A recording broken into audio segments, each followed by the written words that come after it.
All right, welcome to SouFLoTV again, everybody. It's your host with the most. So this headline right here bothered me. You understand? Don't come home. Returnees Association head urges Jamaicans overseas to not come back to Jamaica. Check.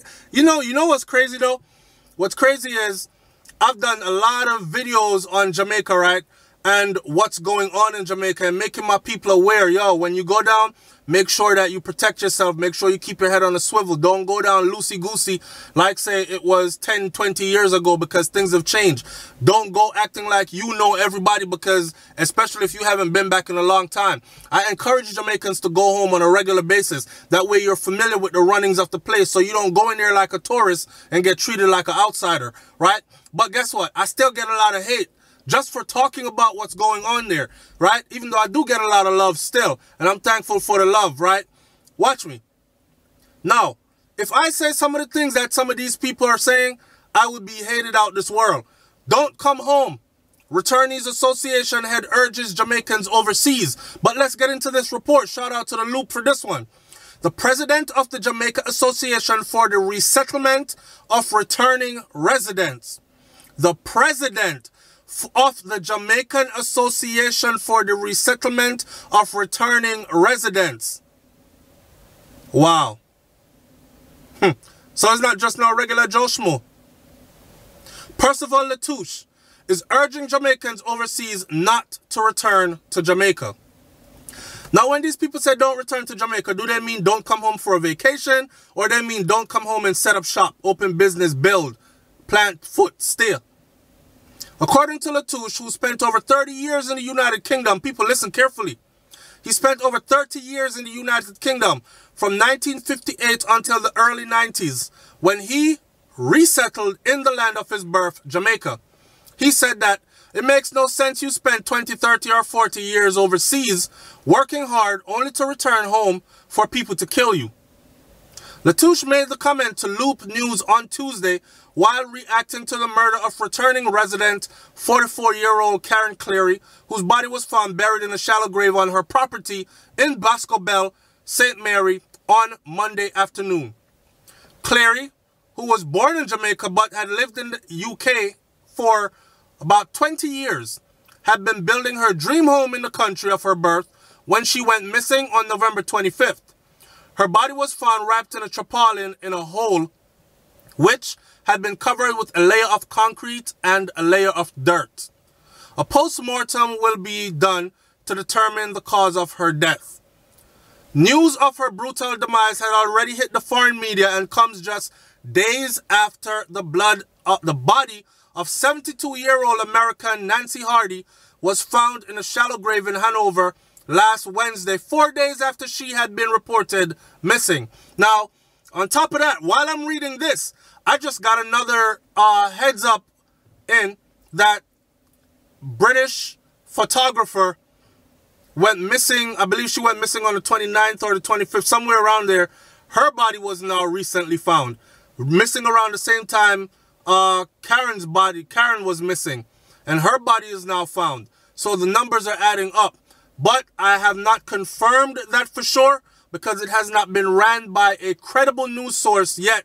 So I'm not going to stick my foot in that one yet, right? Hardy was of Amherst, Massachusetts in the United States, and Phase 3, Whitehall in Negril, Westmoreland. Latouche told Loop News that dozens of homes built by returning residents are locked up in Jamaica, as they have moved back overseas because they are fearful of being targeted. So there you have people who came, built their house, thought they were going to stay, live the dream life. Then something happened and they got afraid enough to lock up that dream house, pack their stuff, and move back to that foreign land. He said that there are some 60 such houses in Mandeville area alone. And returnees have lost confidence in the ability of the security forces to protect them. And according to Latouche, returning residents of Retreat and Prospect in St. Thomas are now under siege from robbers. The people them can't come out of them house, he said. Having started one of the first such associations for returning residents in Jamaica 25 years ago, and having personally attended over 160 funerals of returning residents, many of them murder victims. Damn. Latouche is now at his wit's end as to what should be done to address the problem. Y'all remember the couple from Winnipeg? And he is now holding back and going after the leadership of the Jamaica Constabulary Force, which he accused of being inept, unable to perform the friggin' job properly. Latouche slammed Police Commissioner Major General Anthony Anderson, claiming that the most decisive action the top cop has made since he was appointed to the job 9 months ago is go after the public defender. He described many of the JCF hierarchy as being bereft of ideas and paying lip service to the plight of returning residents. Now, I've said that on my format many a times before, that, listen, all I've seen is people in suit and tie or fancy uniforms making one bag of big speeches with fancy words in them and a lot of promises. And I don't see any action put into play. And therefore, we will continue to have the same results because the problem is not being addressed, tackled head on, and there are no deterrents put in place for those who are willing to commit these acts. For them to think, you know what? It's better not for me to not do that because here in Jamaica, they don't play when it comes to these types of crimes. Nothing's being done. Despite the overall 20% reduction in murder rate this year, when compared to 2017, Latouche charged that the police have not done enough to reduce homicides, in particular of returning residents. This, he says, is a failure on the part of Anderson. He said 11 returning residents have been killed since the start of the year, an average of 1 each month. You heard that? So, how in the world am I supposed to tell Jamaican people, say, listen, hurry up and go down to Jamaica, go retire, man, and set up. But don't forget, them kill 1 returning resident every month of the year so far. How's that supposed to sound? How am I supposed to sound like I'm encouraging and... Come on, man. Let's be for real. I said the same thing last year. I'm telling people, yo, go to Jamaica, man. Experience it. It's something to experience. My beautiful land, this and that. And then people looking at me and talking about Jamaica? Really? A lot of people got killed there this year, didn't they? And I got to pull out a number. Only 1,616 in the last 12 months. It's only 12 months in a year. It's only 365 days in the year. But yet we had 1,616 murders in a year. But this is someplace I'm supposed to encourage people to go to. Let me tell you something. Let me finish reading this first. As it relates to special task forces that are announced in July to address the situation, Latouche had admitted it as a joke. It's pure politics. It's not going anywhere. I went to one meeting and I realized that this is rubbish. So I haven't gone back. All we hear is pure chat and more chat, Latouche told Loop News. In July, the Ministry of Foreign Affairs and Foreign Trade announced the establishment of a task force to address security and safety concerns related to returning residents and their holistic reintegration into Jamaican society. If it is said the task force would be chaired by State Minister Pernell Charles Jr. and would comprise returning residents, the ministry's Diaspora Affairs Department, and the JCF. In its own statement, the JCF committed to assisting returnees to vet persons they engage to work for them. It is reported that Cleary and 7 others may have fallen victim to the very person they had employed to work on their homes. The JCF said at the time that the safety and security of returning residents remain a high priority and strategies and support systems were being bolstered for their protection. According to the JCF, meetings could be held regularly at the divisional level to enhance the sharing of important information. Come on, man. Following the killing of 2 returnees from the UK, 71-year-old Florence and 74-year-old Halford, in June, the Guardian newspaper in England reported that Jamaican expatriates who return home after decades in the UK face an extreme risk of murder And I actually did a cover on that with that same headline. The newspaper was quoting a senior retired member of the JCF when they said that. All right. The newspaper also reported that 85 Britons, Americans and Canadians were killed in Jamaica since 2012. 85. The Andersons had only recently retired to Jamaica where Charlie was born, when they were fatally stabbed and their bodies were burnt following a firebomb attack on their dream home in Mount Pleasant in parish of Portland. That double murder followed the killing of April of 63-year-old Birmingham charity worker Delroy Walker in Boscobel, St. Mary, where he had built his dream home. 2 men whom he had employed to work at his house were taken into custody. What happened then? In January, 81-year-old Melbourne Flake and his 70-year-old wife Etta, both of Retreat in St. Thomas, and who were returnees from Canada, were found dead in their home in the parish. 2 persons are before the courts in connections with those killings as we speak. Okay, let me close this video out by saying this. It doesn't help, right? It does not help that a person like this, now this man could tell you about the 100 and odd funerals he had been to so far for returnees and all this. He can tell you about the many houses that are locked up and returnees are running away like crazy from Jamaica. A lot of people tough talk, and me don't care what's going on down there. I'm going because I know to keep myself safe. And then when they reach and they realize that they can't, them have to take with themselves, foot in a hand and run. Leave all that they've built and all this, right? The man said, don't come home. Returnee Association head urges Jamaicans overseas. Now check it out. Here is my thing. And I've said this before, I'm going to say it again. Maybe I'm young enough to where I'm arrogant enough to say, I will protect myself. And I'll protect my family members. And I will go through all lengths to do so. With no mercy and no pity. And I will make sure that what I have inherited, because that is our inheritance they're taking away from us. So when people are telling me now, said, don't come back to Jamaica. What are you telling us?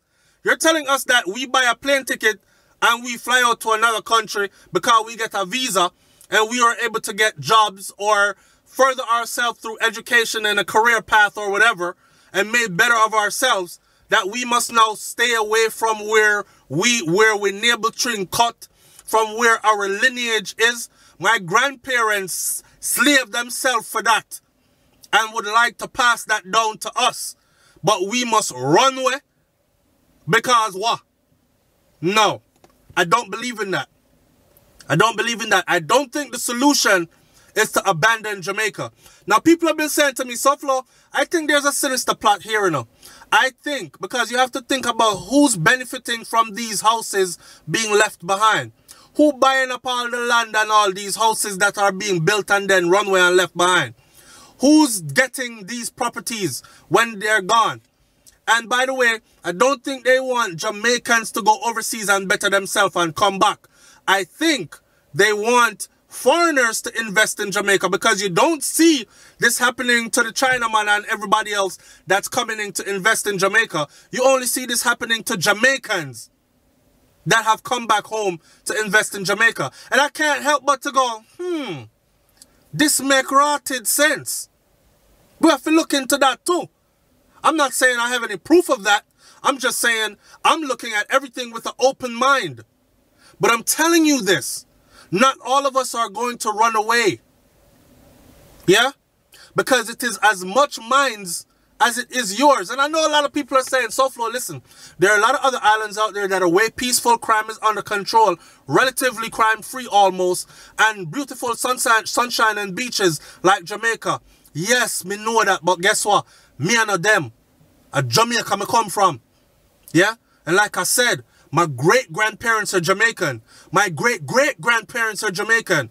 My great-great-great-grandparents are Jamaican. That's to tell you how long my people them depend on that soil there.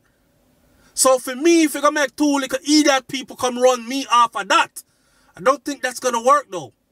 I think there's going to be something going on when me can't say on social media. You understand what I'm saying to you? So, we're going to have to devise a different plan. Is violence going to have to meet violence? Are we going to have to start spending money for dash for people in abundance? Or is this going to be a case where we're going to have to set up, like my wife suggested, Brains and the Beat, go check her channel out, by the way.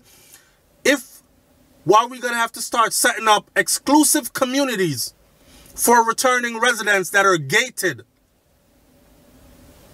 Gated communities with our own grocery stores on them, heavily secured with security and all this other stuff. But you know, my wife suggested that and I said, babe, you know, that sounds good and all, but check it out. I could imagine people being just waiting outside the outskirts for people to leave this place.